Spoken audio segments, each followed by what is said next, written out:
Muy buenas noches. La semana pasada iniciamos con el capítulo 6 y hoy vamos a continuar en el capítulo 6. No lo vamos a acabar todavía. De hecho, nos vamos a enfocar solamente en la ley respecto al holocausto. De hecho, ese es el nombre del tema, ley respecto al holocausto. La semana pasada terminamos de ver el último de los casos de sacrificio por defraudar, ¿verdad?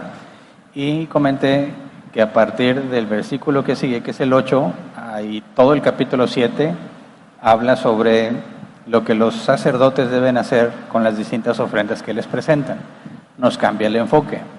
Primero, desde el principio del Levítico estábamos viendo cuál es el proceder del que lleva la ofrenda.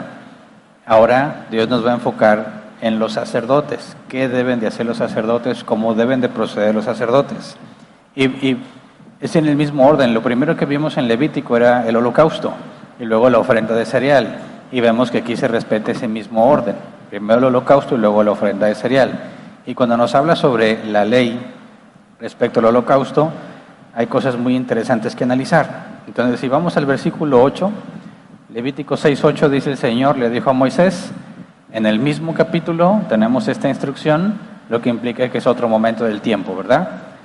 Dios habla a Moisés en otro momento del tiempo, versículo 9. El Señor le dijo a Moisés que les ordenara a Aarón y a sus hijos: esta es la ley respecto al holocausto. El holocausto se dejará arder sobre el altar toda la noche hasta el amanecer, y el fuego del altar se mantendrá encendido. Pero ya habíamos visto en el capítulo 1 que eran los holocaustos, ¿verdad? Habíamos dicho que el holocausto es una víctima, ¿verdad? Un sustituto que se ofrecía completamente a Dios. No había partes que se reservaran para el sacerdote ni nada. Todo tenía que consumirse en el altar.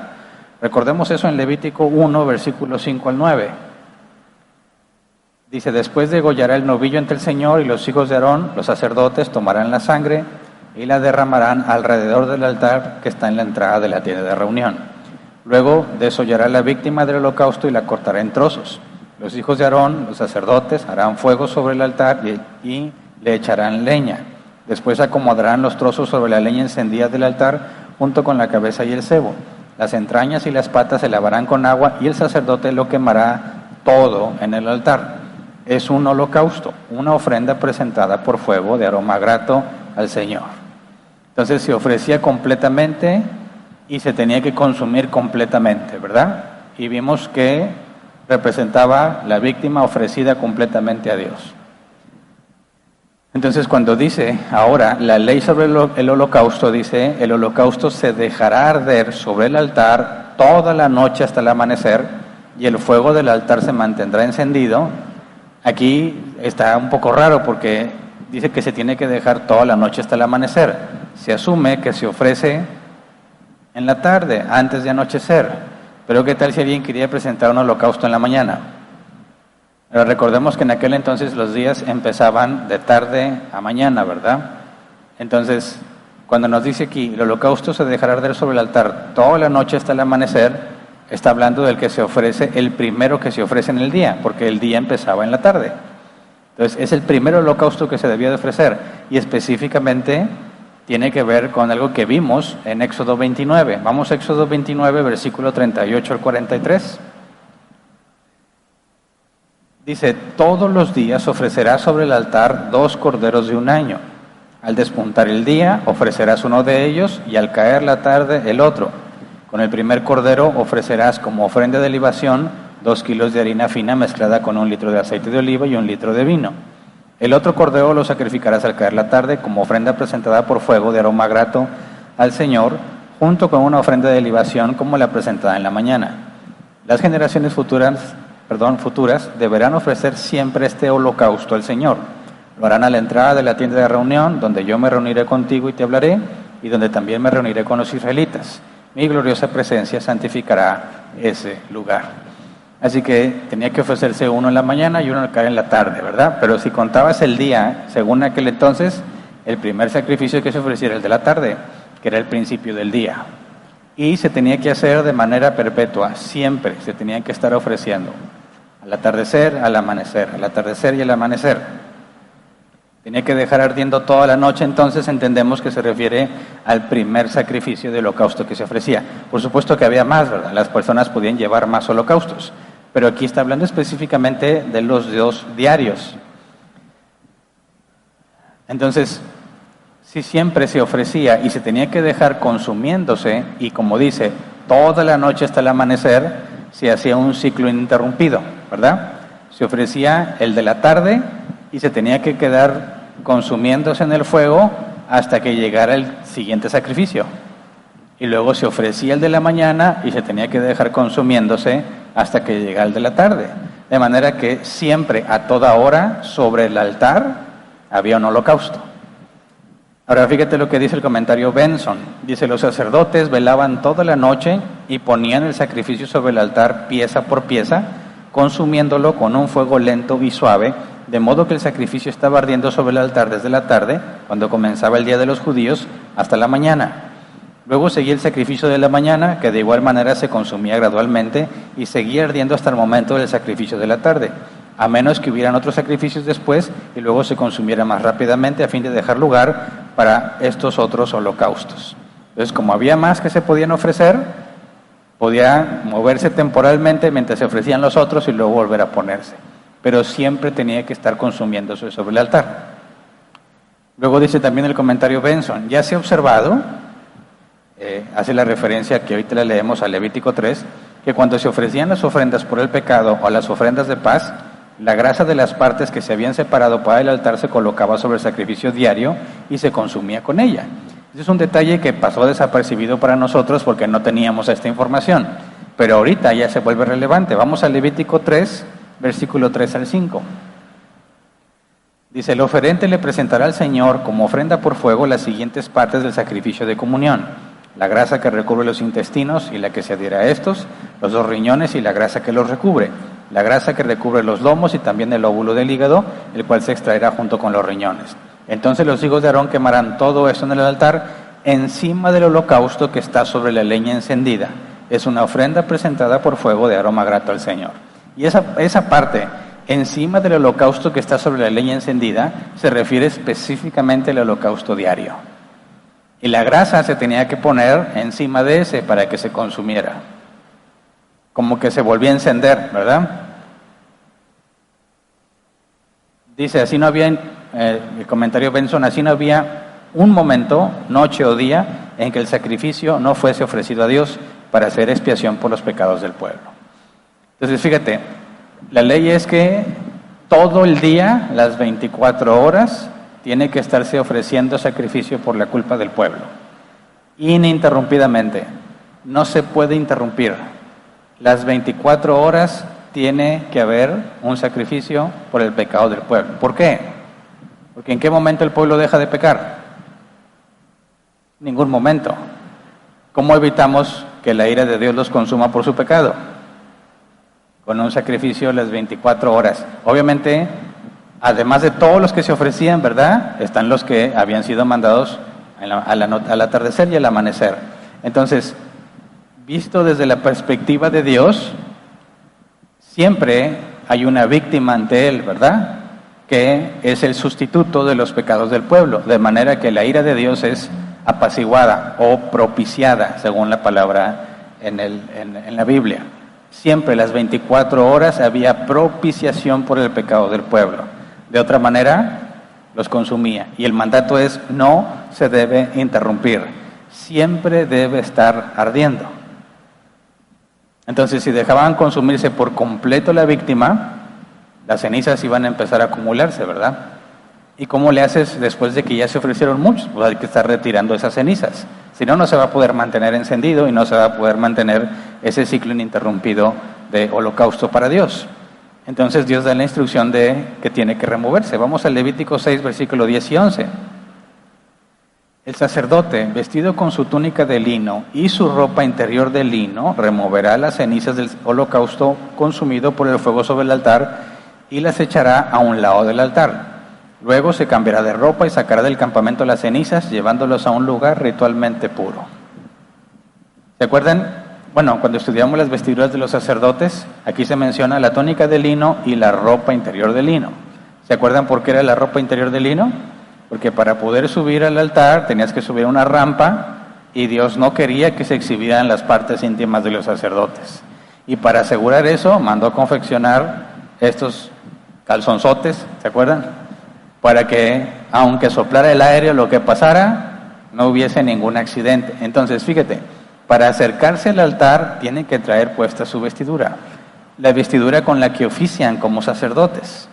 Sin su vestidura no pueden oficiar como sacerdotes, tienen que tener la vestidura, pero cuando tienen que sacar las cenizas, se quitan la ropa de sacerdote y van y lo ponen a un lugar ritualmente puro, pero está fuera del campamento. ¿Dónde debían usar las ropas? Solamente en el tabernáculo. Ahora, dice el comentario de Helicos, es decir, los sacerdotes cambiarán las vestiduras sagradas con las que se ministraban el altar por otras prendas, aunque menos santas, no comunes, ya que la remoción de las cenizas era todavía una función sacerdotal. Entonces el comentario dice, ok, se tenían que cambiar, pero no por eso se iban a poner cualquier ropa, porque seguían oficiando, ¿verdad? Tenían que seguir con su trabajo de sacerdote removiendo las cenizas. Entonces, aunque no tenían la vestidura oficial, tampoco se vestía como ellos quisieran, ¿verdad? Si lo quisiéramos poner contemporáneo, supongamos que, por ejemplo, el domingo yo me vengo con saco y corbata, ¿verdad? Y estoy, entre comillas, oficiando en el altar. Entonces, si yo acabo la predicación y digo, bueno, todavía hay cosas que hacer aquí en la iglesia, bueno, pues me quito el saco y me quito la corbata, pero no me pongo shorts y chanclas, ¿verdad? O sea, ok, te quitas la vestidura, entre comillas, oficial, pero tampoco te pones lo que sea, ¿verdad? Tiene que ser todavía algo apropiado para el lugar donde estás. Dice el comentario Cambridge, las vestiduras sacerdotales se usaban solo en el altar y en el tabernáculo y debían retirárselas para ir a cualquier otro lugar. Entonces, ¿por qué? Yo entiendo que para el tabernáculo, o sea, entrar al lugar santo donde tenían permitido los sacerdotes, entiendo por qué las vestiduras ahí, ¿verdad? Es el lugar donde mora Dios. No pueden ir al lugar santísimo más que el sumo sacerdote, pero sabes que es un lugar santo estar ahí. La pregunta es, ¿por qué las vestiduras para estar en el altar? ¿Que no era muy fácil que se mancharan con todo lo que tienen que estar haciendo? ¿Cómo? ¿Por qué en el tabernáculo resulta claro, verdad? Vas a entrar ahí, pues tienes que estar vestido apropiadamente con las instrucciones que Dios dio, ¿verdad? Si no, estás pecando y te va a fulminar. Pero la pregunta es por qué Dios también demanda que en el altar, mientras están acercándose en el altar, tienen que estar con las vestiduras oficiales. ¿Qué hay de importante en el altar? Que lo equipara, lo hace igual que estar en el lugar santo. Porque estar en el lugar santo requiere la misma vestidura, la misma propiedad al vestirse que cuando estás en el altar. ¿Qué hay de especial en el altar? Ahorita vemos. Ahora vamos a Levítico 6, 12 y 13. Dice, mientras tanto, el fuego se mantendrá encendido sobre el altar, no deberá apagarse. Cada mañana el sacerdote pondrá más leña sobre el altar y encima de éste colocará el holocausto para quemar en él la grasa del sacrificio de comunión. El fuego sobre el altar no deberá apagarse nunca, siempre deberá estar encendido. Y aquí hay un énfasis claro y particular. Ese fuego nunca debe apagarse. ¿Por qué? ¿Por qué no debe de apagarse el fuego? ¿Qué pasa si se apaga? Okay. Pues prendes más, ¿no? O sería muy complicado. ¿Por qué el énfasis de Dios de que el fuego no debe de apagarse? Bueno, vamos a Levítico 9, 23 al 24 y nos estamos adelantando, ¿verdad? Varias semanas, pero es importante que veamos esto. Levítico 9, 23 al 24 dice, Moisés y Aarón entraron en la tienda de reunión. Eso es ya cuando hicieron todo el proceso por primera vez. Al salir bendijeron al pueblo y la gloria del Señor se manifestó a todo el pueblo. De la presencia del Señor salió un fuego que consumió el holocausto y la grasa que estaban sobre el altar. Al ver esto, todo el pueblo prorrumpió en gritos de júbilo y cayó rostro en tierra. Esto es lo que va a suceder cuando se inaugura el templo, cuando empieza a funcionar. Y el fuego que está en el altar, ¿de dónde proviene? De la presencia de Dios. No es un fuego natural. Es un fuego especial que proviene de Dios. Y eso te debe llevar a entender, nos debe llevar a entender, porque Dios dice, nunca se debe apagar el fuego. Dios va a consumir el holocausto con fuego que sale de él. No prendieron ahí, ¿cómo le prendían ahora? ¿Cómo le prendían allá en aquel entonces el fuego? No había encendedores, ni aceite, ni la técnica del azúcar. ¿Alguien se sabe la técnica del azúcar? Pones azúcar en una servilleta y con el encendedor se consume. Las papas estas de maíz que venden, por no decir marcas, esas las pones también y dura bastante consumiéndose. Bueno, ¿cómo le hacían en aquel entonces? Pues tendrían sus métodos, ¿verdad? Nos imaginamos seguramente por fricción o con piedras especiales. Pero ese sería fuego común y corriente, ¿verdad? ¿Cómo sabemos que Dios ha aceptado el sacrificio que se le ofreció en el lugar donde Él mora? Porque Dios mismo consume el sacrificio. Dios mismo le da fuego al altar. Y entonces el altar se vuelve muy especial, tan especial como el lugar santo. ¿Por qué? Porque ese fuego también es de la presencia de Dios. Entonces, ¿por qué los sacerdotes tenían que tener la vestidura mientras trabajaban en el altar? Porque aunque Dios no lo reveló cuando dio las instrucciones, más adelante cobra sentido. Porque el fuego que está en el altar no es un fuego natural, es un fuego sobrenatural. De ahí vamos a ver lo delicado de ofrecer fuego extraño que acaba con la vida de Nadab y Abiú, hijos de Aarón. Este es un fuego que proviene de parte de Dios. Dice el comentario Benson, el fuego que descendía del cielo debía ser preservado perpetuamente y no debía permitirse que se apagara, en parte para que no hubiera ocasión o tentación de ofrecer fuego extraño y en parte para enseñarles de dónde iban a esperar la aceptación de todos sus sacrificios. ¿Sí se entiende? O sea, no se debe de apagar porque luego se les van a querer hacer su propio fuego y ya no es lo que a Dios le agrada. Tiene que ser fuego que proviene de Dios porque es la manifestación de que Él está aceptando el sacrificio. Es el fuego de Dios que consume lo que consume a la víctima. Sigo con el comentario Benson. Este fuego que salió de la presencia de Dios representaba la aceptación favorable de Dios. Por esa razón, todos los sacrificios debían ser consumidos por ese mismo fuego para siempre. No era el hecho de una carne asada y ya. Tenía que ser con el fuego de Dios. Y no era aceptable si no era con el fuego de Dios. Entonces, ¿cómo le hacemos para que todos los sacrificios que los israelitas presenten sean aceptados por Dios? Dios no va a estar mandando fuego cada rato. Es una vez, y ahora es su responsabilidad preservar ese fuego para siempre. Para siempre. No es una tarea sencilla y es responsabilidad de los sacerdotes. Tienen que mantener ese fuego encendido siempre, para siempre. Luego dice el comentario Helicots, durante el segundo templo, este fuego perpetuo constaba de 3 partes o montones de leña separados en el mismo altar. En el más grande se quemaba el sacrificio diario, el segundo, que se llamaba la pila de incienso, suministraba el fuego de los incensarios para quemar el incienso matutino y vespertino, y el tercero era el fuego perpetuo del que se alimentaban las otras 2 porciones. Ahora, según el comentario Helicots, durante el segundo templo todavía tienes ese mismo fuego. ¿No te parece raro? Sobre todo porque el templo fue destruido, el primer templo. ¿Cómo se preservó ese fuego? Ahorita les comento una teoría. Pero entonces, según el comentario Helicots, en el segundo templo se mantenían 3 pilas diferentes. Una donde estaba el fuego perpetuo y de ahí se pasaba a otras 2 para los sacrificios y para el incienso. De manera que todo lo que se consumía por fuego en el servicio a Dios era fuego divino, no era fuego natural. Y ese dato no nos lo habían dado, ¿verdad? No había información de eso. Lo más común es que ellos, pues bueno, se aventaban ahí una fogatita y ahora sí ya empezaban. Y si llovía, pues se apagó, pero no hay problema, traemos leña seca y lo volvemos a empezar. No, ¿cómo le hacían si llovía? No se especifica, pero no había nada que cubriera el altar de bronce, ¿verdad? Sería interesante decir, bueno, imagínate, se vino un aguacerazo, ¿cómo preservas ese fuego? Alguna teoría sería pues que lo llevas al altar que está en el lugar santo, ¿se acuerdan? Donde está el incensario. y ahí podrías mantenerlo. Y ya cuando está otra vez ya seco y en condiciones el altar de bronce, pues lo vuelves a trasladar hacia allá. A mí sí me ocurre, ¿verdad? No encontré ninguna referencia a eso.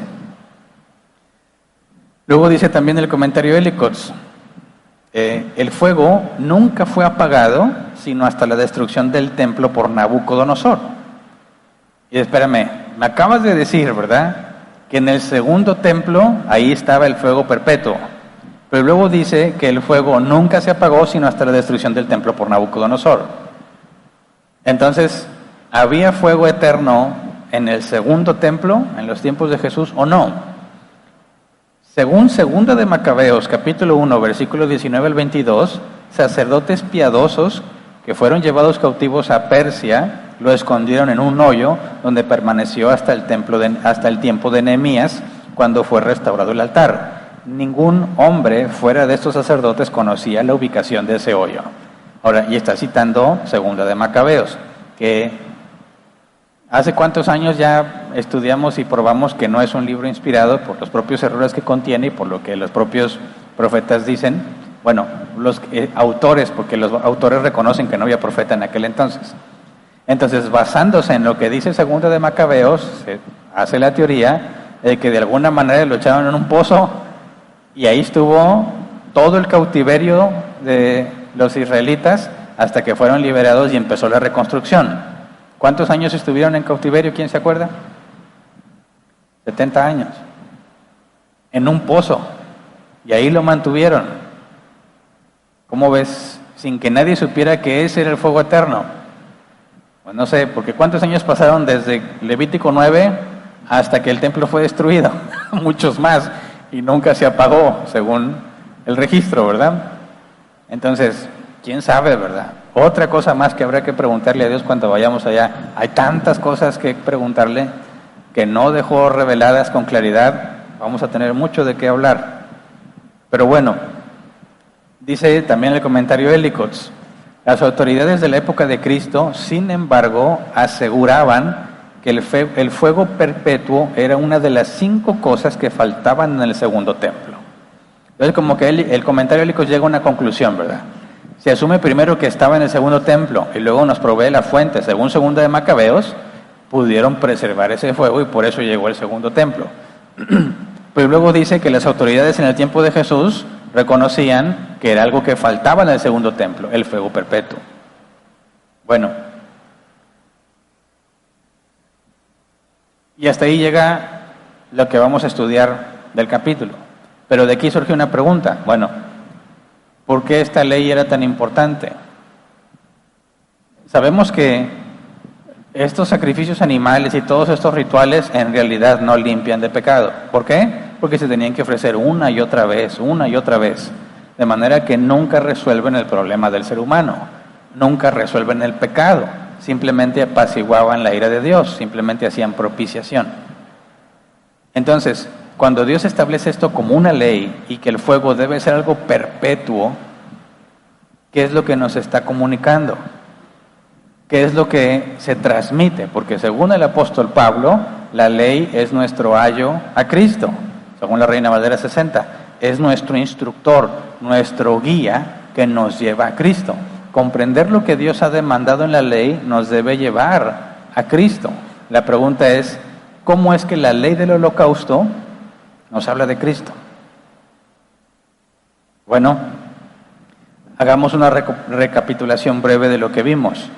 Todos los sacrificios que estuvimos viendo desde Levítico 1, le encontrábamos una aplicación, ¿verdad?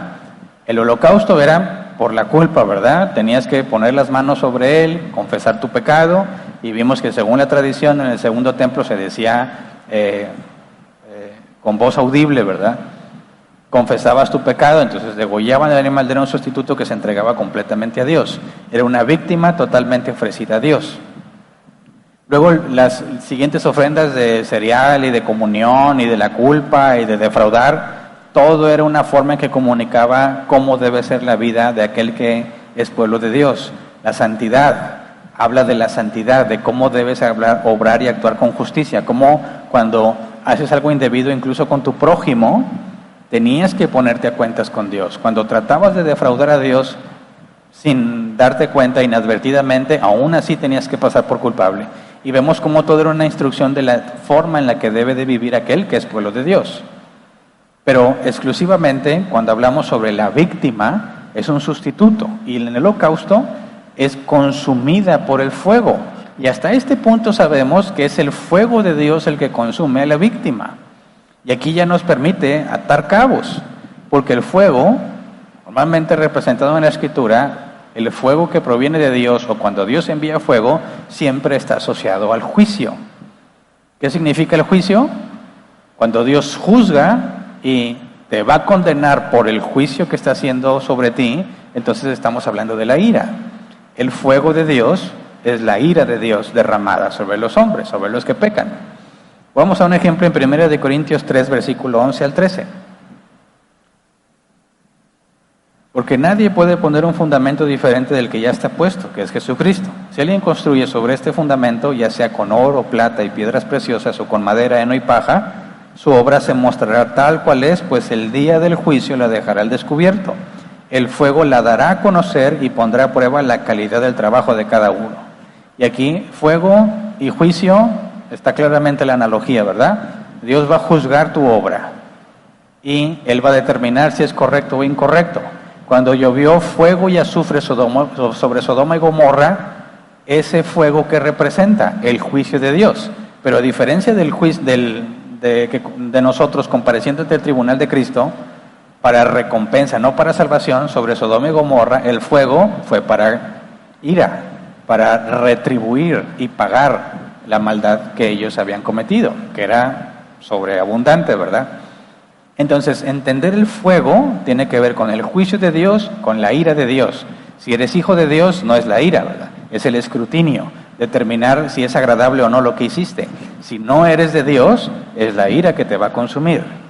Ahora, la víctima del holocausto tenía que ser consumida por el fuego de Dios siempre, siempre, sin parar, perpetuamente.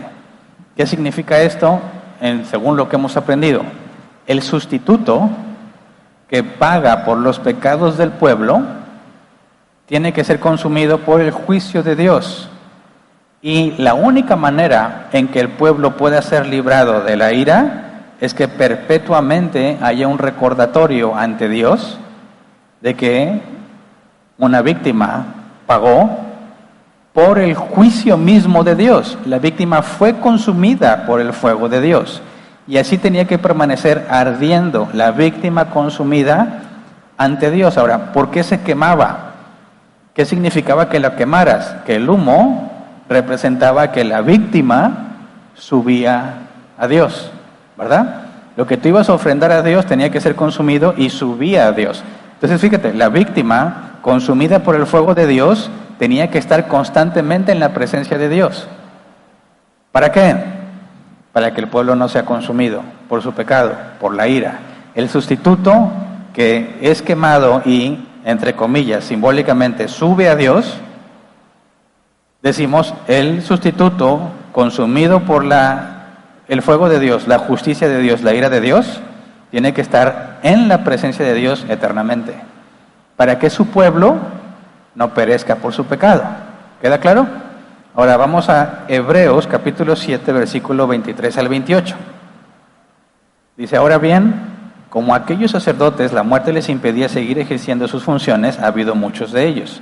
Pero como Jesús permanece para siempre, su sacerdocio es imperecedero. Por eso también puede salvar por completo a los que por medio de él se acercan a Dios, ya que vive siempre para interceder por ellos. Nos convenía tener un sumo sacerdote así, santo, irreprochable, puro, apartado de los pecadores y exaltado sobre los cielos. A diferencia de los otros sumos sacerdotes, él no tiene que ofrecer sacrificios día tras día, primero por sus propios pecados y luego por los del pueblo, porque él ofreció el sacrificio una sola vez y para siempre, cuando se ofreció a sí mismo. De hecho, la ley designa como sumos sacerdotes hombres débiles, pero el juramento posterior a la ley designa al Hijo, quien ha sido hecho perfecto para siempre. Y aquí nos explica dos sentidos de lo que estamos estudiando. Se enfoca a los sacerdotes, aunque todavía no habla específicamente del sumo sacerdote, pero el sumo sacerdote representa al pueblo ante Dios y representa a Dios ante el pueblo. ¿verdad? Y el sacerdote tenía que interceder constantemente, ofreciendo un holocausto, una víctima. Lo que nos dice la carta a los Hebreos es: Jesús es nuestro sumo sacerdote, y como Él no muere, nunca tiene que ser reemplazado por otro, como los hombres terrenales. Pero, a diferencia de los sacerdotes, no ofreció un sustituto, sino que se ofreció a sí mismo. ¿Y qué fue lo que mató a Jesús? Dicen algunos, los judíos. Dicen otros, los romanos. Pero ¿cuál es la respuesta bíblica? Dios. Fue Dios quien mató a Jesús. ¿Cómo? La ira de Dios fue derramada sobre Él para que por medio de su muerte nosotros fuésemos redimidos. Jesús es el cordero inmolado, hecho pedazos, consumido por la ira de Dios, el fuego de Dios. ¿Y qué hizo Jesús después de resucitar? Estuvo ciertos días con los hermanos y luego ascendió, entró al templo, al real, al que se le mostró a Moisés para que hiciera una réplica. Como sumo sacerdote, con su propia sangre, Él era la víctima, Él era el holocausto que fue entregado completamente a Dios, que fue consumido por el fuego de Dios, por la ira de Dios, y está a la diestra del Padre e intercede por nosotros para siempre. ¿Se entiende? ¿Quién es el holocausto? Sustituto, cordero, sin defecto, consumido por el fuego de Dios, que tiene que estar perpetuamente ante Él para beneficio del pueblo. Claramente está hablando de Jesús.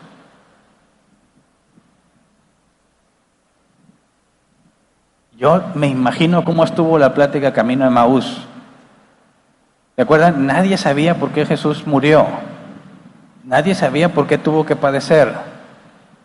No lo podían entender y estaban frustrados y estaban tristes, estaban confundidos. Jesús se aparece a los dos que iban camino a Emaús y primero no les dice nada, ¿verdad? Y luego les da una tremenda regañada. Y les empezó a explicar cómo las Escrituras hablaban de Él y cómo por medio de las Escrituras estaba establecido que Él tenía que padecer y ser entregado. ¿De dónde venía esa idea? Estamos leyendo. El Cordero consumido por el fuego de Dios, que es un recordatorio eterno, que hace propiciación por nuestros pecados, que intercede por nosotros. Jesús, además de ser el holocausto, es el sumo sacerdote que presenta el holocausto. Tanto el sacerdocio como las víctimas nos está hablando del mismo Dios, de la segunda persona de la Trinidad, del Hijo. Y cómo esto apunta claramente a la necesidad de intercesión constante, que Jesús, como dice la carta a los Hebreos, intercede por nosotros constantemente, porque pecamos. ¿Por qué no somos consumidos nosotros por la ira? Porque tenemos un sumo sacerdote que no muere y que intercede por nosotros y que al mismo tiempo es el holocausto ofrecido completamente a Dios, que propicia la ira y que evita que seamos consumidos. Entonces, Jesús es el Cordero y está claramente representado en este mandato, en esta ley perpetua. Pregunta, ¿podían imaginarse los israelitas que esto apuntaba al Mesías? ¿Sí o no? ¿Quién, sin conocer lo que Jesús hizo, sin tener la carta a los Hebreos hoy en día, sin tener estas explicaciones claras, quién podría ir a entender y ver que en la ley respecto al holocausto estaba Jesús, el Mesías? Nadie. Nadie, ni de chiste. No hay forma de que lo puedas deducir. ¿Por qué? Porque era un misterio. El apóstol Pablo dijo que Cristo era el misterio que había estado oculto por los siglos, pero que Dios había decidido revelar. Entonces, ojo, todo esto que apuntaba a Cristo era imposible entenderlo sin la revelación de quién es Cristo, sin haber visto, en el caso de los discípulos, su Calvario, su muerte y la resurrección. ¿Cuánto tiempo le tomó al apóstol Pablo procesar quién era Jesús después de que fue convertido rumbo a Damasco? 3 años, dice él, 3 años estuvo en Arabia para estudiar. Y él era un experto. experto en la ley. ¿Cuánto tiempo le tomó comprender cómo todo esto hablaba de Cristo? 3 años de estudio diligente. Y no fue hasta después de 3 años que se presentó en Jerusalén con los apóstoles, pero nada más pude encontrar a Pedro y no me acuerdo quién más. Pedro y Santiago, creo, si no me equivoco. Era imposible que se comprendiera. Ahora nosotros que tenemos la historia completa, resulta muy simple, ¿no? Ay, como nadie se daba cuenta, ahí está bien fácil. Sí, pero esa es la característica de muchas profecías selladas, como se le dijo a Daniel, sella las palabras del libro de esta profecía. Están selladas, significa que nadie las puede comprender. ¿Hasta cuándo son comprensibles? Hasta que se cumplen. Hasta que se cumplen. Y nosotros mismos estamos en una situación muy similar a la que vivieron ellos. Tienen la información, pero no pueden entender cómo es que está estructurada, no pueden entender claramente qué significa. Simplemente lee Apocalipsis. ¿Quién de aquí ya tiene la revelación exacta y precisa de qué significa Apocalipsis? Nadie. Y no la vas a tener hasta que se cumpla. Y eso nos debe llevar a la humildad, ¿verdad? No a la barbaridad, que dice, yo ya sé cuándo va a venir Cristo. Cuando Jesús dijo, nadie sabe el día y la hora. Y los que se pelean por su postura en Apocalipsis porque están seguros que tienen la verdad, es por favor, ninguna profecía, ninguna de la Escritura se pudo entender completamente hasta que se cumplió. ¿Verdad? Entonces, nosotros, con toda esta información que tenemos, vamos a la ley respecto al holocausto y se vuelve una instrucción clarísima sobre el Mesías. Sobre lo que Él hizo, por qué tenía que vivir una vida recta, sin mancha, y por qué era necesario que padeciera, y por qué Jesús dijo que la Escritura decía que era necesario que Él padeciera, porque aquí estaba revelado, aunque sellado. No había entendimiento humano capaz de comprenderlo. Ahora, tenemos al menos una excepción de alguien que sí tiene revelación que ningún otro ser humano tiene, y ese es Pablo, que dijo que fue llevado, no sabía si en cuerpo o en espíritu, al tercer cielo. Y allí escuchó cosas que le fueron prohibidas decir. ¿Qué cosas sabía Pablo y no podía decir nada? Y luego dice que Dios, para evitar que él se enalteciera a sí mismo, le envió un aguijón en la carne. Que Pablo le dijo, le rogué 3 veces que me lo quitara, y dijo, bástate mi gracia. Imagínate tener información privilegiada y no poder decírsela a nadie. Y luego empiezas a luchar porque te sientes especial y Dios te manda el aguijón en la carne para que te humilles y te mantengas humilde. ¿Qué preferirías, saber o no saber? No, pues si así va a estar, no, mejor no me digas nada, Dios. Sino como que no lo puedo decir, ¿verdad? Pero bueno, también hay otra persona, Juan, en Apocalipsis. Se oyó la voz de Dios como trueno. Dijo Juan, y yo iba a escribir, y la voz me dijo, no escribas. También Juan sabía cosas que no se le permitió decir. Pero él no dice que batallara como Pablo, ¿verdad? Exaltándose o enalteciéndose a sí mismo por lo que podía, las revelaciones que él tenía. Pero bueno, nosotros ahora podemos ver hacia atrás y decir las cosas eran simples. Teniendo ya la revelación completa, es fácil hacer lo que tuvieron que hacer los discípulos. Ir atrás a lo que estaba revelado, pero con la nueva información, tener la revelación completa. Y así es la vida del cristiano. ¿Cuántas veces has leído la Biblia? Espero que no me digas una, ¿verdad? Como gente que ya he conocido bien orgulloso, yo ya leí la Biblia completa. ¿Cuántas veces? Una vez. ¿De qué presumes, verdad? Pero la primera vez que la lees, no entendiste todo lo que lees ahora. Espero. Y te aseguro que ya habías leído Levítico. Yo también lo había leído muchas veces. Y estoy aprendiendo cosas que nunca vi en Levítico. ¿Por qué? Porque tengo nueva información. Entiendo más cosas sobre Dios, sobre su carácter. Y con esa nueva información, revisas información que ya habías visto y salen más cosas a la luz, que ahí estaban, pero tú no las veías. Y la Escritura dice que Dios es galardonador de los que le buscan. Y aquí está un ejemplo del galardón. Dios revela muchas cosas en su palabra a los que son diligentes. No se trata de que ya leí la Biblia y ya, de que profundices, de que escudriñes. Y Él sabrá cuando te revela un poco más de información y revisas lo que sabías y te das cuenta que hay mucho más por saber. Ahora, ¿cómo nos irá de aquí? ¿Cuántos años pasarán para que volvamos a estudiar Levítico? Si la meta es, así como empezamos en Génesis, terminar hasta Apocalipsis. No sé si nos alcance la vida, ¿verdad? Pero te aseguro que cuando regresemos a Levítico vamos a ver muchísimo más, cosas más profundas de las que podemos ver ahorita. Y así por toda la eternidad. Nunca vamos a acabar. Bueno, con respecto a la ley del holocausto, terminamos por hoy. Vamos a ponernos de pie y vamos a orar.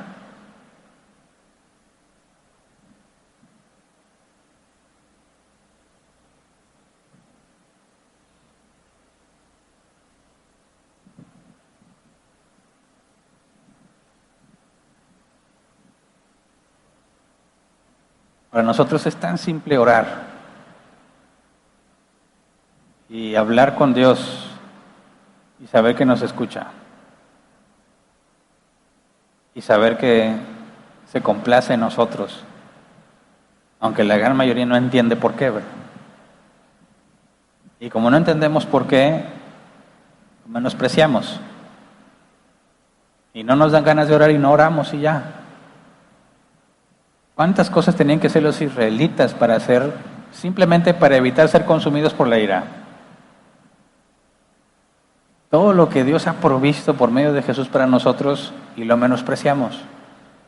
No vale, no es valioso para nosotros porque no nos cuesta. Pero es invaluable el precio que Jesús pagó. Así que nuestro pecado es mayor cuando decidimos no orar porque nos da flojera. O decidimos no estudiar porque estamos cansados. Nuestro pecado es mayor. Porque se nos han dado todas las cosas gratuitamente. Y las tenemos como cualquier cosa, como si fueran cotidianas. Nuestro sustituto está ante la presencia de Dios. Y se entregó completamente a Él. Y fue consumido por Dios. Para que nosotros ahorita podamos orar sin ser consumidos, para que seamos escuchados. La Biblia dice que Dios no escucha la oración del pecador, se complace en la oración del justo. ¿Por qué Dios se complace cuando oramos y no somos justos?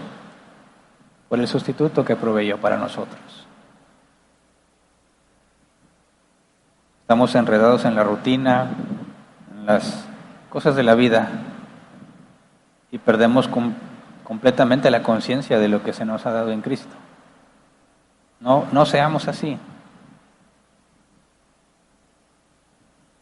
Espero en Dios que nos conceda, por medio del estudio de Levítico y lo que nos falta, comprender cada vez más la riqueza que se nos ha dado, de la cual no somos conscientes. ¿Qué pensarán los ángeles de nosotros cuando nos ven? Que tienen un contexto mucho más amplio de todo lo que Dios ha hecho que lo que nosotros entendemos. Cuando se nos hace fácil pecar, cuando simplemente no hacemos lo bueno que debimos haber hecho.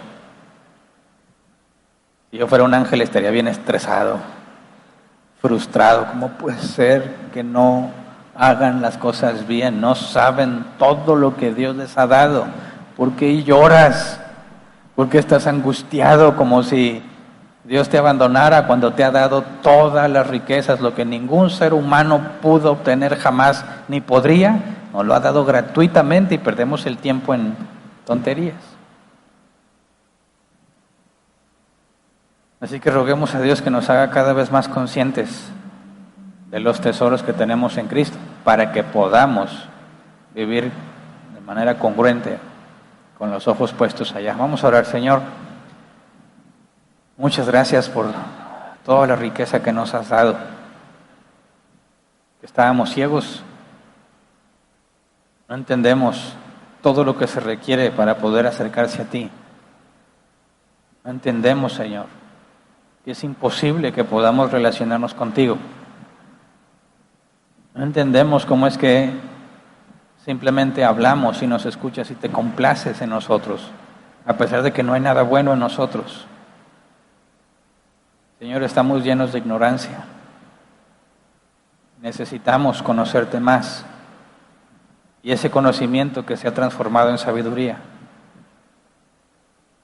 Te rogamos, Señor, que nos cambies y nos enseñes, de manera que empecemos a caminar de una manera recta, o mejor, gradualmente, como lo dice tu palabra, gradualmente, hasta que lleguemos a la estatura del varón perfecto.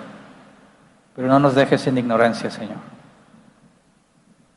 No permitas que simplemente lleguemos a asumir que aquello que no vemos o que no comprendemos no existe. Hay tanto que no sabemos. Hay tanto que aún no comprendemos, Señor. Nos lleva a la conclusión de que no hay nada más por saber. Líbranos de esos pensamientos, Señor. Líbranos de dar las cosas por hecho y asumir que sabemos todo lo que se debe saber. Porque mientras más sabemos, más conscientes somos de la enorme ignorancia que tenemos. Mientras más te conocemos, más conscientes somos de lo infinito, lo imposible que es que nosotros, siendo finitos, podamos comprender lo infinito. Concédenos vivir de una manera congruente a lo que estamos aprendiendo. A ser agradecidos, aunque en este mundo padecemos aflicciones.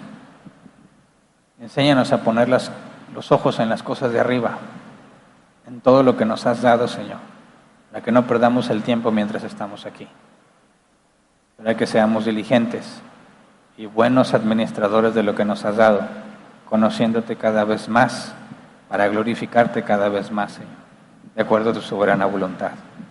Gracias por tu paciencia, y gracias porque tus misericordias son nuevas cada mañana, si no ya hubiésemos sido consumidos. Gracias por la fidelidad de tu pacto, porque a pesar de que somos infieles, tú permaneces fiel. Gracias, Señor, porque no nos abandonas. Y aún en nuestra ignorancia y en nuestra necedad, nos muestras amor. Gracias, porque es por medio de Jesucristo nuestro Señor. Amén. Pueden sentarse. Pasemos a la sección de preguntas.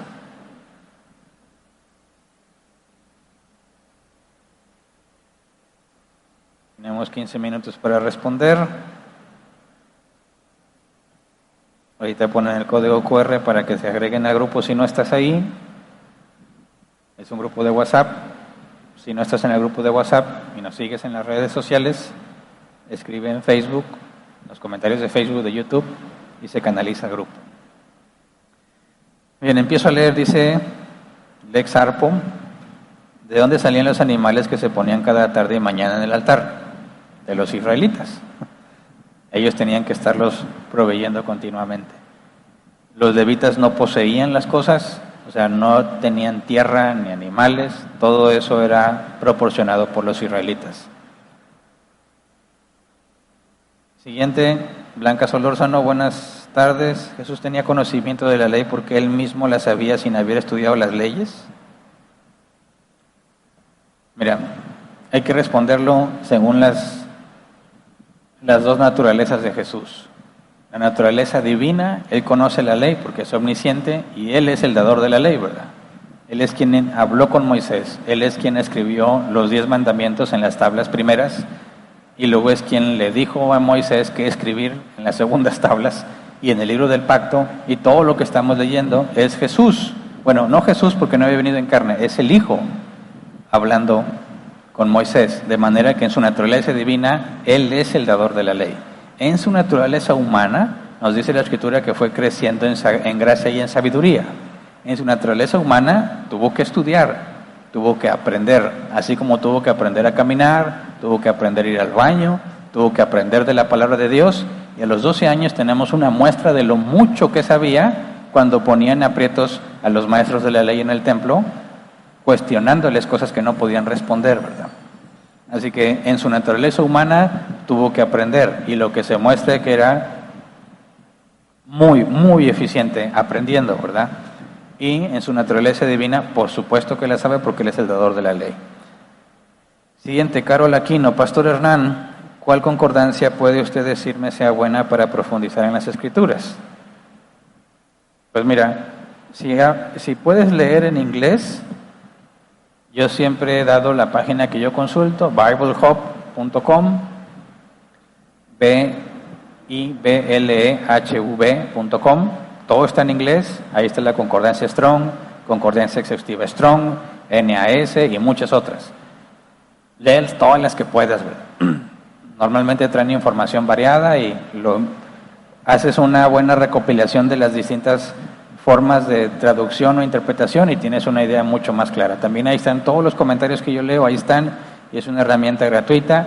Gracias a Dios por todos aquellos que trabajan sosteniendo ese portal, que es de mucho beneficio para nosotros y para muchas otras personas en el mundo. Siguiente, Brian Zúñiga.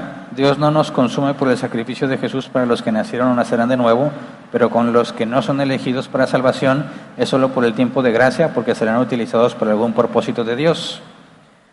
La Biblia nos enseña, por ejemplo, en el caso de Faraón, que acumulan ira para el día del juicio, y Dios usa la maldad del malvado para llevar a cabo sus planes. Si Dios consumiera al malvado en cuanto peca, ninguno de nosotros estaría aquí, porque ninguno nace cristiano, ¿verdad? Hay excepciones, como Juan el Bautista, que desde el vientre de su madre ya tenía el Espíritu Santo. Pero todos los demás, normalmente pasamos por la edad de la inocencia en la que no entendemos el pecado, pero en cuanto tenemos conciencia, pecamos y estamos destituidos de la gloria de Dios. Entonces, todos aquellos que no han sido consumidos por la ira de Dios están ahorita acumulando ira para el día del juicio, y Dios utiliza su maldad para cumplir sus propósitos. Y todo va a ser resuelto, o van a ser llamados a cuentas en el juicio del gran trono blanco, todos aquellos que no fueron elegidos para salvación, y ahí se le dará lo que merecen sus obras. Siguiente, de nuevo Blanca Solórzano. Abraham, Isaac y Jacob sabían que vendría el Mesías y necesitaban un sustituto cuando ellos vivieron en la tierra. Por eso el holocausto que hacía en cada lugar. No hay un concepto claro del sacrificio del Mesías o de un sustituto, sino hasta que Dios le pide a Abraham que ofrezca a Isaac como holocausto. Lo que se sabía es que los holocaustos eran una manera de rendir homenaje a Dios, y lo sabemos desde que Caín y Abel se presentaron a dar ofrendas. Luego, en Abraham le dijo a Isaac, Dios se proveerá de un sustituto, ¿verdad? Y cuando estaba a punto de matar a Isaac, a pesar de que Dios no le mandó matar a Isaac, Dios detiene a Abraham y luego le muestra que se provió de un sustituto, alguien que muriera en lugar de Isaac. Y desde ahí entendemos que a Abraham se le revela que Dios se proveería de un sustituto por el pecado de los suyos, de su descendencia, porque Isaac era la descendencia prometida de Dios. Entonces, hasta en ese punto, no antes, sino hasta ahí, tenemos claro que Dios se proveería de un sustituto, aunque no hay una clara relación hacia el Mesías. No hay una clara relación en que el Mesías sería el sustituto. Por eso más adelante vamos a ir desarrollando más teorías con la información que conforme la vayamos estudiando se vaya revelando, para ver cómo había incluso teorías de dos Mesías, uno triunfante y uno sufriente, etcétera, etcétera, pero lo veremos más adelante. Siguiente, también Carol Aquino. Pastor Hernán, ¿se puede hacer silicio para someter a la carne? No sé a qué te refieres con hacer silicio. No sé si te refieres a ayuno. Si es ayuno, sí se puede, pero tienes que hacerlo de manera responsable, ¿verdad? Quizás no tengas la salud necesaria para hacer algo de ese tipo, y luego te pones a hacerlo y terminas peor. Pero es un ejercicio útil doblegarte a aquellos que batallan para dominar el apetito, el deseo de comer. Es un ejercicio útil ponerte mínimo a dieta, donde le enseñas a tu cuerpo que no come porque no quieres, aunque tenga hambre. Y sí, es muy útil para dominar tu propia carne. Siguiente, dice Canal 1 Prime. A ver si le ponen por favor su nombre, lo estoy haciendo publicidad aquí. Gracias, Pastor Hernán, por su dedicación y a Dios que le da sabiduría para sacarnos de muchas dudas. Tengo una muy buena amiga que estuve compartiendo de su enseñanza. Hoy ella se encuentra en una situación muy difícil por COVID, está con ventilador. ¿Me podrían ayudar con oración por ella? Su nombre es Lourdes Briviesca. Te los agradezco de antemano. Dios los bendiga y a nosotros, su familia y la congregación. Bueno, no entiendo exactamente por qué quieres que oremos. Dios ya ordenó lo que va a suceder, ¿verdad? Y el hecho de que oremos no va a cambiar los planes de Dios. La oración puede cambiar las cosas, pero no cambia a Dios. Oramos y lo hacemos por empatía, ¿verdad? Porque deseamos que Dios manifieste su voluntad. Por si acaso Dios quiere sanarla y librarla de eso, excelente. Pero si Dios no quiere, también es excelente, porque implica que se ha cumplido su voluntad. Entonces, tengamos cuidado cuando hacemos peticiones de oración de asegurarnos qué es lo que están pidiendo. Porque si vamos todos a orar para que Dios la sane, eso no es propio de la oración. La oración no es para eso. En la oración expresamos nuestros deseos a Dios, pero le rogamos que haga su voluntad. Y cuando oramos y alguien pide oración, tenemos que ser consciente el que pide la oración, que no porque oremos se va a hacer lo que Él quiere o lo que Él desea, sino que cuando oramos le rogamos a Dios que haga su voluntad y nos enseñe a aceptarla, aunque no nos agrade. Entonces, bueno, Él está pidiendo oración. Oraré personalmente para que Dios haga su voluntad con ella, sea cual sea, porque si Dios es bueno, todo lo que hace es bueno, y sea cual sea su voluntad para con ella, debemos pedirle a Dios que nos enseñe a aceptarla.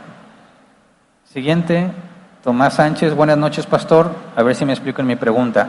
Pasa que yo también creía que entre romanos y judíos provocaron la muerte de Jesús, y ahora escucho que fue Dios quien lo mató. No sé si escuché mal, y si no escuché mal, ¿cómo concluyo que Dios no es un asesino? Bueno, decimos que fue Dios quien mató a Jesús porque Jesús era el sustituto, ¿verdad?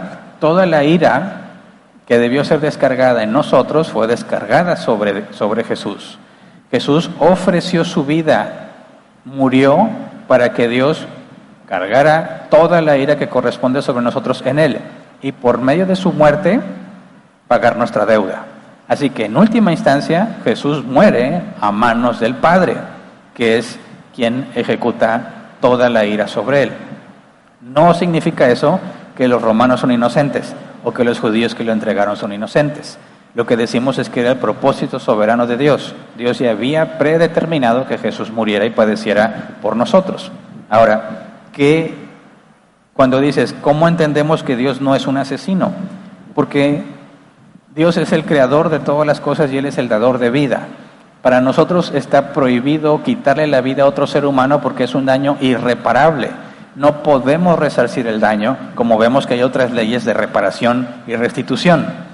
Entonces, como nosotros no podemos devolverle la vida a nadie, pagabas en el Antiguo Testamento con tu propia vida por quitarle la vida a alguien más. Somos asesinos porque estamos quitándole un bien invaluable a una persona que no podemos resarcir. Pero Dios no tiene ese problema. Dios puede quitarte la vida y puede volver a dártela. Él es el dueño de tu vida, Él es el que te mantiene con vida. Cuando Dios decide quitarle a sus criaturas la vida, no está cometiendo ninguna falta, ningún delito, porque de Él es la vida y toda vida.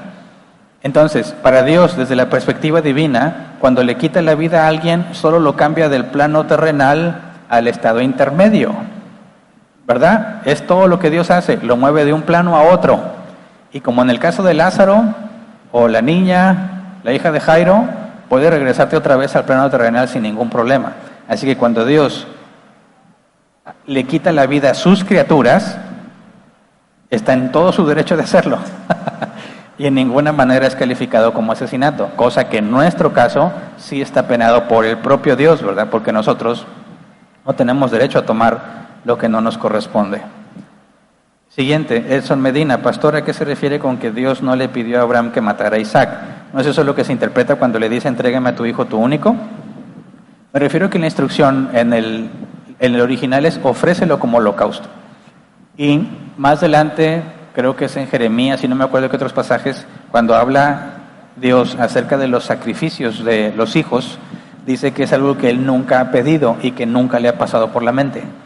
Entonces, cuando Dios condena el sacrificio de los hijos de los israelitas ofrecidos a Moloc o a otros dioses, que incluso eran pasados por fuego, Dios afirma que Él nunca ha mandado algo similar y nunca le ha pasado por la mente. Entonces, cuando vemos que Dios le pide a Abraham que ofrezca a Isaac como holocausto, literalmente no hubo ninguna instrucción de quitarle la vida. ¿Me explico? Se entiende, ¿verdad? Y esa es la lucha de Abraham, que Abraham dice, no te preocupes, regresaremos, ¿verdad? Dios se proveerá de un sustituto, ya sea que Abraham sabe que Dios tiene poder para regresar la vida, o que Abraham sabía y confiaba que realmente no le quitaría la vida a su hijo. El punto es que Abraham llegó hasta la última instancia y Dios no se lo permite. Entonces, yo me refiero a que literalmente no está dicho que le quite la vida a Isaac, que lo ofrezca como un holocausto, y literalmente dice que lo suba como si fuese holocausto. Se entiende, ¿verdad?, que debiera de haber muerte, pero no está solicitada explícitamente.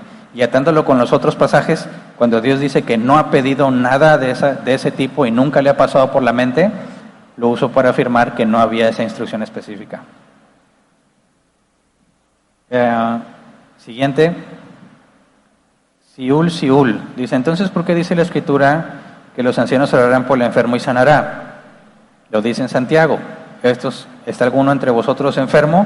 Que llame a los ancianos de la iglesia y que ellos oren por él, ungiéndolo con aceite en el nombre del Señor, y la oración de fe restaurará al enfermo y el Señor lo levantará, y si ha cometido pecado le serán perdonados. Bueno, te puedo comprobar fácilmente que no está bien interpretado, porque si yo soy aquí anciano de la iglesia, ¿verdad? Y hay otros 2 ancianos más. ¿Quién quiere hacer la prueba que nos mande con un enfermo y vamos a orar por él y le vamos a echar aceite? Y si estamos interpretando bien, debe de sanar, sin excepción. ¿Cuántos pastores han orado por enfermos y no sanan? ¿Cuántos de ustedes han orado por alguien y se les murió como quiera? ¿Es esto decir, los ancianos orarán y la oración de fe lo sanará? Implica que si yo estoy confiando en que va a sanar y oro por él, va a sanar. Eso es fácilmente comprobable que es falso. Facilísimo. Haz la prueba, agárrate a cualquier enfermo. Avísale a un pastor que se eche aceite y que oren por él con mucha fe, pero dile con mucha fe y te aseguro que no va a sanar, porque esa no es la interpretación. La palabra oración, orar, es el griego proskeumai, intercambiar deseos con Dios. Cuando tú oras, estás intercambiando un deseo con Dios, estás haciendo lo que Jesús dijo: Padre, si es posible, que pase de mí esta copa, mas no sea mi voluntad sino la tuya. Expresa lo que desea, pero le pide a Dios que no haga lo que Él quiere, sino lo que Dios quiere. Y esa es la esencia, eso es lo que significa orar. Entonces, cuando dice que la oración de fe sanará al enfermo, ahí la palabra fe, pistis, es ser persuadido, según el original, con evidencia y argumentos. Tú estás confiando en que Dios ya dijo que la va a sanar, que lo va a sanar, y por eso oras. Entonces, la fe no consiste en que tú creas firmemente que algo va a pasar, porque eso es una fe vana, eso es una fe mundana, estás creyendo en tus propios pensamientos. Cuando hablamos de la fe bíblica es que confiamos en algo que Dios ha dicho. Por eso dice la Escritura que los demonios creen y tiemblan.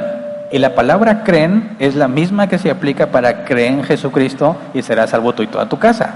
Está hablando de la misma confianza, pero los demonios creen que hay un Dios, saben que hay un Dios y como quiera se van a perder. El evangelio no es para ellos. Nosotros creemos en Dios, no en el sentido de que hay un Dios, sino que confío en sus promesas. Y si Él prometió que si me humillo ante Él y me arrepiento de mis pecados, me va a salvar, y yo tengo fe en Él, significa que estoy confiando en lo que Él dijo. Entonces, cuando dice la oración de fe sanará al enfermo, requiere indudablemente que tú intercambies deseos con Dios, como lo hizo Jesús. Padre, si es posible, sánala. La oración de fe es decir, Padre, yo confío en que dice tu palabra que si pido conforme a tu voluntad, me será hecho. Y ahí están las condiciones. Si pido conforme a tu voluntad, confiando en que si pido conforme a tu voluntad me será hecho, implica que Dios ha deseado, ha ordenado que esa persona sane. Si yo pido, Señor, sánala, y Él en su voluntad ordenó la sanidad de esa persona, y yo confío en que si pido de acuerdo a lo que Él quiere se va a dar, no es fe en que va a sanar, sino fe en que si Dios quiere la va a sanar. Entonces yo expreso mis deseos a Dios y Dios va a hacer lo que mejor le parezca. Y para la persona que preguntó, te recomiendo mucho que entres a la serie de fundamentos y busques la oración. Estudiamos como en 6 partes diferentes a profundidad todo lo que es la oración, que es la intercesión, si le echamos aceite, si ayunamos, y todo eso hay mucha información bíblica, por eso te interesa profundizar más, porque ahorita obviamente la respuesta que doy es apresurada porque tenemos poco tiempo. Es todo, pues entonces se acabaron el tiempo, ¿verdad? Y las preguntas como quiera. Bueno, les quiero dar un aviso. De este domingo al otro vamos a celebrar nuestro 10º aniversario. La fecha oficial, cuando cumplimos 10 años realmente, es el 15 de agosto. Pero desde que antes de la pandemia, cuando éramos felices y no lo sabíamos, en estas fechas todo el mundo andaba de vacaciones. Y hasta septiembre, los primeros de septiembre, regresaban todos porque los niños entraban a clases. Entonces, evitábamos celebrar el aniversario en agosto porque muchos no estaban y esperábamos a que regresaran todos para septiembre y entonces celebrábamos el aniversario. Para no perder la costumbre lo hicimos igual, aunque nadie se fue de vacaciones ahora. Y por la pandemia no se puede, pero así lo dejamos. Entonces, de este domingo al otro vamos a estar celebrando nuestro 10º aniversario. Haremos un alto en nuestro estudio y nos enfocaremos en agradecer a Dios por todo lo que ha hecho. Y ya habíamos mencionado que queremos vender sin ganancia, o sea, al costo, por primera vez, una playera de árbol plantado. Desde que hicimos el nuevo logo y todo lo habíamos estado planeando y no se había presentado la oportunidad.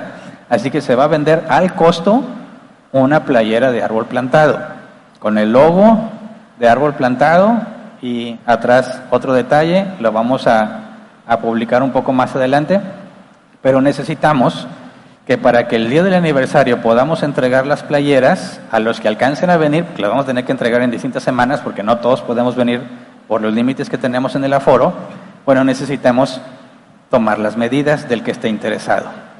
Entonces se va a publicar el costo oficial, y quiero dejar bien claro eso, no estamos buscando generar ganancias. Quizás más adelante vendamos playeras para juntar algo de dinero para la iglesia, pero en esta ocasión se va al costo. Lo que sea directo así de proveedor, así se va al que lo quiera. Entonces, si estás interesado, Luis López trajo unas muestras de la playera. No está impresa todavía, es la tela. Y para que más o menos te des una idea de si te queda o no y qué talla. Porque por el tipo de tela me dijeron que les recomienda que consideres 2 tallas más de la que normalmente usas. Porque hay quienes dicen, mira, yo me pongo la talla chica, en realidad soy XL, pero me pongo la talla chica. Bueno, no va a funcionar con este tipo de tela, ¿verdad? Vas a tener que ser XL más otra de perdido, quizás 2 o 3 XL, para que te pueda quedar bien. Entonces la idea es que veas la playera, no te la puedes probar por razones de COVID, pero de perdido ahí que le des un tanteo y que hagas tu pedido si te interesa. Los que están aquí, pues ahorita vamos a hablar sobre cuánto cuesta, nada más que no tengo el dato todavía, pero ahí lo tiene Luis López. Y ya para el domingo, más tardar, tenemos que hacer el pedido. Entonces el domingo va a ser la última sesión de hacer pedido para que puedas ver la tela y pidas tu talla. Si no tienes chance de venir y la quieres, pues sigue la recomendación. 2 tallas más de la que normalmente eres por el tipo de tela que es dry fit. Entonces, aprovechen ahorita los que estén interesados. Es esta oportunidad, se va al costo completamente. De una vez aprovecha para tus hijos y la tía y la abuelita, pero por favor, no se la vayas a pasar a cualquiera, porque luego qué cosas va a andar haciendo con la playera puesta, ¿verdad? Es para los de árbol plantado que van a estar dando buen testimonio cuando traen la playera puesta. Imagínate qué barbaridad que alguien esté haciendo tonterías con la playera de árbol plantado. Así que es para nosotros, ¿verdad? Y oye, se la voy a regalar a mi vecino que es muy malandro, cosas de esas. No, por favor, no. Por favor, no lo hagas. Dejémosla para nosotros como un recordatorio del 10º aniversario y para que ya muchos se habían pedido qué onda con la playera. Bueno, ya. Esperemos que no haya ningún problema con los proveedores y que podamos en el aniversario repartir las primeras playeras. Es todo, ahí están las ventas. Hay avisos, ¿verdad?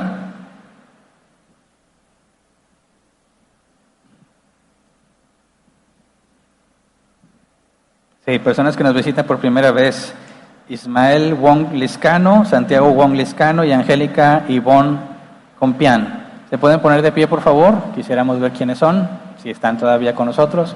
Un aplauso. Pueden tomar su lugar. Nos da mucho gusto que nos visiten. Estamos a sus órdenes, lo que podamos hacer para servirles. Bueno, ahí están las ventas y las ofrendas para mantener este lugar funcionando. Y no se les olvide checar la playera para que hagan su pedido. Y si Dios quiere, nos vemos el domingo para seguir estudiando el tema de la mayordomía. Gracias.